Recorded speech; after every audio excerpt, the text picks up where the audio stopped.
Hello friends, welcome to modulation. मेरा नाम है रजनीश और आज हम देखेंगे जैनिज्म के बारे में। बुद्धिज्म मैंने आपको डिटेल में पढ़ा रखी है। अब हम देखेंगे जैनिज्म के बारे में, उसके कुछ प्रिंसिपल्स के बारे में and most importantly Vardhaman Mahavir ji के बारे में। तो चलिए स्टार्ट करते हैं इस लेक्चर को अबाउट जैनिज्म। देखिए, Jainism also came into prominence around 6th और 5th सेंचुरी बीसी। यहाँ से ये दोनों रिलीजन टेक ऑफ करते हैं। ठीक है, लॉर्ड महावीर ने इस रिलीजन को प्रोपेगेट किया था। देखिए, ऐसा है कि जैनिज्म में माना जाता है कि लॉर्ड महावीर 24वें तीर्थंकर थे या टीचर थे। उनसे पहले 23 टीचर्स और आ चुके थे और लॉर्ड महावीर लास्ट तीर्थंकर थे जिन्होंने जैनिज्म को बहुत ज़्यादा बढ़ावा दिया। पहले तीर्थंकर कौन थे? पहले तीर्थंकर थे हमारे ऋषभनाथ। 23rd तीर्थंकर कौन थे? पार्श्वनाथ।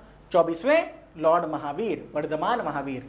ये तीनों आपको याद होने चाहिए, फर्स्ट, 23rd और 24th। First Rishabhanatha, 23rd Parshvanath, 24th हमारे लॉर्ड महावीर या महावीर, वर्धमान महावीर।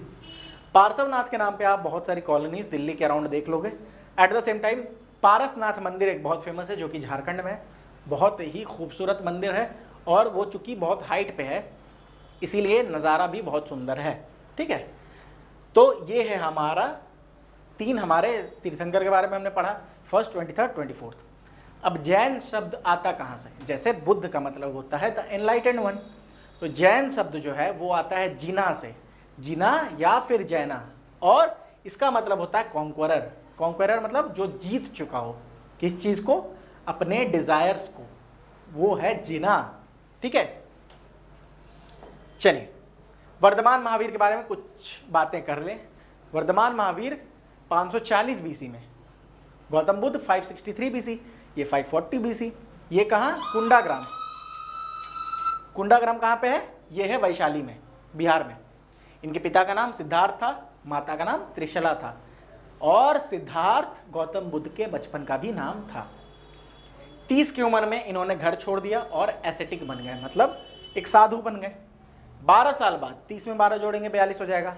42 साल की उम्र में इन्हें मिला कैवल्य ज्ञान। कैवल्य ज्ञान मतलब जो कि अल्टीमेट नॉलेज है ना।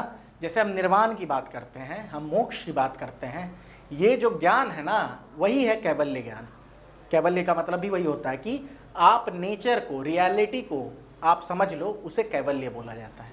तो इन्हें 42 साल की उम्र में ये कैवल्य ज्ञान प्राप्त हुआ 498 बीसी में। ठीक है, चलिए अब देखते हैं इन्होंने पहला सरमन कहाँ पे दिया था? पावा में। पावापुरी एक जगह है वहाँ पे। गौतम बुद्ध ने सारनाथ में, इन्होंने पावा में, और कुशल, मगध, मिथिला ये सब एरिया ये घूम चुके थे। 72 साल की उम्र में इन्होंने अपना देह त्याग किया 468 बीसी में। कहाँ पे? तो पावापुरी में, बिहार में।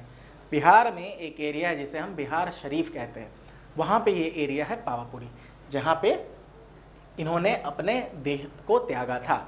इनको कुछ और नाम से जाना जाता है, जैसे जितेंद्रिय, जिन्होंने इंद्र को, अपने इंद्रियों को, अपने सेंस ऑर्गन्स को, अपने डिज़ायर को कंट्रोल कर लिया हो।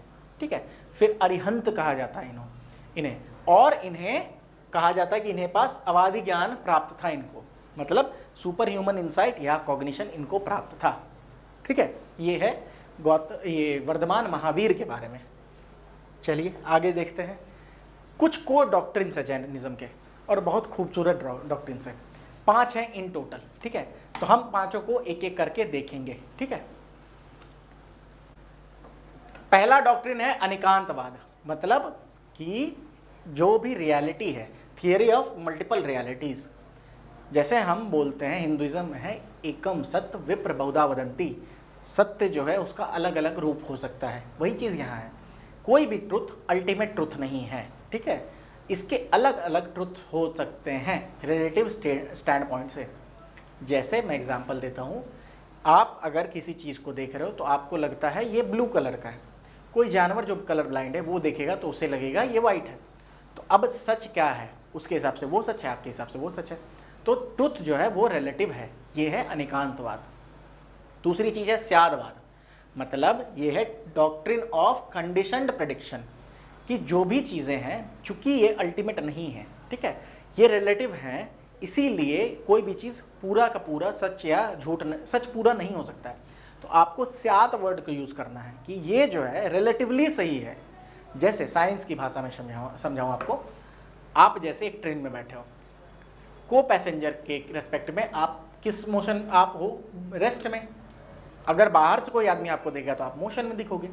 रिलेटिव पोजीशन से चीज़ें बदल जाती हैं। उसी तरह स्यादवाद कहता है कि जो भी चीज़ है वो जो है रिलेटिव पोजीशन के हिसाब से सच्चाई बदलती है, और इसीलिए हमें स्यात लगाना चाहिए कोई भी बात बोलने से पहले।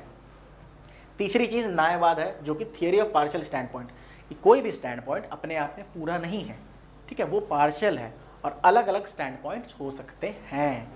तो these are all about the core doctrines of Jainism. ये तो 3 हो गए, 2 और देख लेते हैं। एक और है जिसे हम त्रिरत्न बोलते हैं। बुद्धिज्म में त्रिरत्न, बुद्ध, धर्म, संघ। यहाँ त्रिरत्न, right faith, right knowledge, right conduct, सम्यक दर्शन, सम्यक ज्ञान, सम्यक चरित्र। Right faith, right knowledge, right conduct.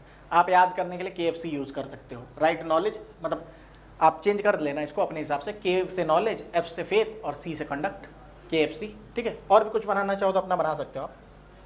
फिर 5th जो है वो है महाव्रत, पंच महाव्रत। 5th नंबर पे भी आ रहा है और पंच महाव्रत भी है। ये क्या है?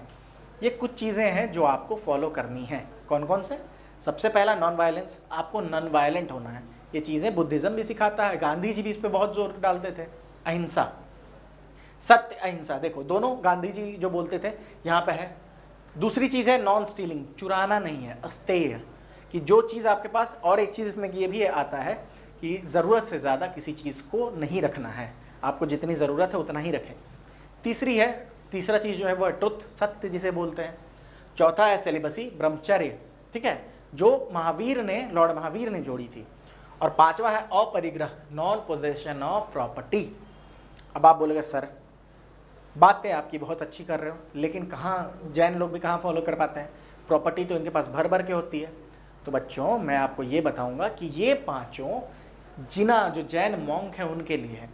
जो कॉमन लोग हैं जो इसको नहीं फॉलो कर पाते हैं उनके लिए इसको थोड़ा डाइल्यूट करके उसको फॉलो करें, और उन्हें स्मॉल वाउज या अनुव्रत कहते हैं। ये 5 महाव्रत हैं, उन्हें अनुव्रत कहते हैं। अनु मतलब छोटा, तो अनुव्रत कहते हैं, ठीक है, क्लियर? वीडियो अच्छा लग रहा है, काम अच्छा लग रहा है तो प्लीज़ चैनल को सब्सक्राइब कर दें, बेल आइकन को दबा दें, लाइक कर दें, थोड़ा शेयर करें दोस्तों के बीच में, ताकि हमें भी मोटिवेशन मिले। कमेंट सेक्शन में कमेंट डालें, एकदम भर दो कमेंट सेक्शन को, जो प्रॉब्लम्स हैं, जो क्वेरीज हैं, क्या आपको और नया चाहिए, वो सब आपको कमेंट सेक्शन में डाल देना है। एट द सेम टाइम आप मॉड्यूलेशन 2.0 ऐप को डाउनलोड करें। CUET से रिलेवेंट सारी जानकारियाँ आपको वहाँ पे अवेलेबल है, ठीक है।